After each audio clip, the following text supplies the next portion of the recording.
Welcome to today's episode of Mental Health Matters. I'm your host, Zara, and joining me is my colleague, Jamal. Today, we'll be discussing an important topic, self-care strategies for managing post-traumatic stress disorder, or PTSD. Thanks, Zara. PTSD is a complex condition that affects millions of people worldwide. While professional treatment is crucial, there are also self-care techniques that can complement therapy and medication. We'll be exploring 7 of these strategies today. Absolutely, Jamal. Let's start with our first tip, mindfulness meditation. Research has shown that mindfulness practices can significantly reduce PTSD symptoms. A 2017 meta-analysis found that individuals who engaged in mindfulness showed lower levels of PTSD symptoms compared to control groups. That's fascinating, Zara. Could you elaborate on what mindfulness meditation entails? Certainly. Mindfulness meditation involves focusing on the present moment, acknowledging thoughts and feelings without judgment. It can help individuals with PTSD ground themselves and reduce anxiety. Transcendental meditation has also shown promise in recent studies. Great explanation. Moving on to our second tip, building a strong support network. Social support has been shown to significantly decrease the severity of PTSD symptoms. This doesn't necessarily mean having a large group of friends, but rather having 1 or 2 trusted individuals to confide in. Absolutely, Jamal. Support networks can include partners, family members, friends, or even therapists. For those feeling isolated, online or in-person support groups specifically for individuals with PTSD can be incredibly beneficial. Our third tip focuses on breathing techniques. Deep breathing exercises can help reduce cortisol levels, which in turn decreases anxiety and tension. One popular method is the 4-7-8 technique. Could you walk us through that, Zara? Of course. The 4-7-8 technique involves inhaling through the nose for 4 seconds, holding the breath for 7 seconds, and then exhaling through the mouth for 8 seconds. This can help de-escalate the body's fight, flight, or freeze response, which is often overactive in individuals with PTSD.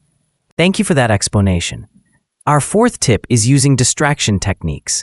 It's important to note that distraction doesn't mean avoiding problems, but rather engaging in activities that keep the mind occupied during particularly stressful moments. Exactly, Jamal. Distraction techniques can be anything enjoyable from reading to cooking to playing games. Interestingly, a 2019 study suggested that playing Tetris could help reduce flashbacks in people with PTSD. Similar results have been found with word gains. That's quite intriguing. Our fifth tip is utilizing mental health apps.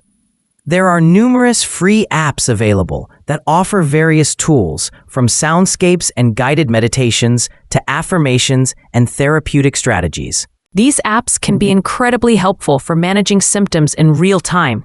They offer accessible support right at your fingertips.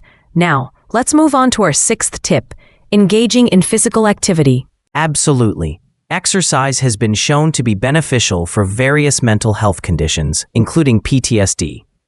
A 2019 review of studies demonstrated that aerobic exercise significantly increased mental well-being in individuals living with PTSD. This is partly due to the release of endorphins during physical activity. That's right, Jamal. Exercise can help create a sense of well-being and potentially alleviate some PTSD symptoms. Our final tip is about grounding techniques. These are strategies that help individuals with PTSD stay present and connected to their current environment. Could you give us an example of a grounding technique, Zara? Certainly. One common grounding technique is the 5-4-3-2-1 method. This involves identifying 5 things you can see, 4 things you can touch, 3 things you can hear, 2 things you can smell, and 1 thing you can taste. This helps redirect focus to the present moment. Thank you for that example. It's important to note that while these self-care strategies can be helpful, they should be used in conjunction with professional treatment. PTSD is a complex condition that typically requires a comprehensive approach. Absolutely, Jamal. These techniques are meant to complement, not replace, professional care. If you or someone you know is struggling with PTSD, we encourage seeking help from a mental health professional. Well said, Zara. To recap, our 7 self-care tips for managing PTSD are practicing mindfulness meditation, building a strong support network, using breathing techniques, employing distraction methods, utilizing mental health apps, engaging in physical activity, and using grounding techniques. Thank you, Jamal.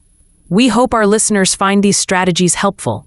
Remember, healing is a journey, and it's okay if some techniques work better than others. The key is to be patient with yourself and keep trying. Absolutely. Thank you all for tuning in to today's episode of Mental Health Matters. Take care, and we'll see you next time.